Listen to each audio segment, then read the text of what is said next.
So you've made it to Germany. You're ready for an epic adventure, and you've heard the best way to see the country is by train. You walk into the station feeling pretty good about yourself, and then you come face to face with your first big challenge. Yeah, this thing, the German ticket machine. With all those buttons, all those options, and a language you might not be super familiar with, it can look, well, a little intimidating. But hey, don't you worry. We're going to break this whole thing down together, and I promise, in just a few minutes, you'll be using it like you were born there. All right, here's our roadmap. First, we'll tackle the machine itself. Then we'll figure out what kind of ticket you actually need. After that, we'll learn to read the schedule, get to know the different trains, and I'll wrap it all up with a couple of pro tips to make you look like a seasoned traveler. Sound good? Let's do it. Okay, first things first. Let's conquer this machine. It might look like the control panel of a spaceship, but it's way more logical than it seems. This is your first and most important choice. See that button that says Schritt für Schritt? That literally means step by step. For your first time or even your fifth time, this is your best friend. The machine will guide you through everything. Direkt zur Fahrkarte is the express lane. Great for when you know exactly what you want and you're in a hurry. So, after you've picked your journey, you gotta pay. You've got all the usual options, coins, credit cards. But here is a super important heads up. See Banknoten? That means banknotes or cash. Most of these machines will only take bills up to 20 euros. So that 50 euro bill you have, yeah, it's probably not going to work here. Just something to keep in mind. And while we're talking about money, here's a fantastic little trick for understanding German words. Let's call it deconstruct to construct. Take the word for change, Rückgeld. It looks complicated, right? But it's just two simple words stuck together.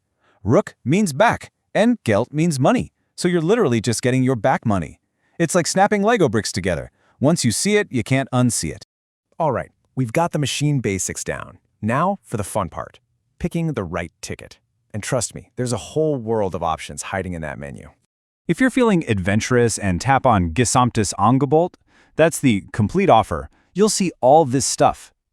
There are special deals for regional travel, options for business trips, and even a way to pick up tickets you already bought online.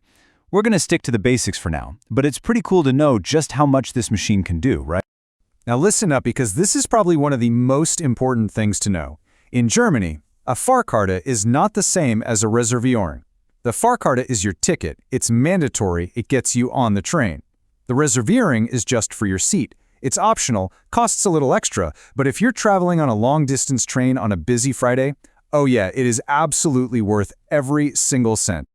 Okay, ticket in hand, awesome. Now you look up at the giant departure board, and it's just a wall of information. Don't panic, we're about to crack the code. These are the columns that really matter. OBS is your departure time. AN is your arrival time. Dauer tells you how long the trip is going to take. Umstiege, this one's a biggie, that's how many times you have to change trains. And Zugtipp just tells you the kind of train you'll be riding. See? Totally manageable. You're going to see this abbreviation, HBF, everywhere. It stands for Hauptbahnhof. Time for our deconstruction trick again. Haupt means main. Bahnhof means train station. Put them together. Main train station. Easy. This is almost always the biggest, most central station in any given city. And here's that word Umstiege again. The number next to it is your new best friend, or worst enemy, depending on how much luggage you have. It's the number of transfers. And why does it mean that? Well, means to change, and steigen means to board.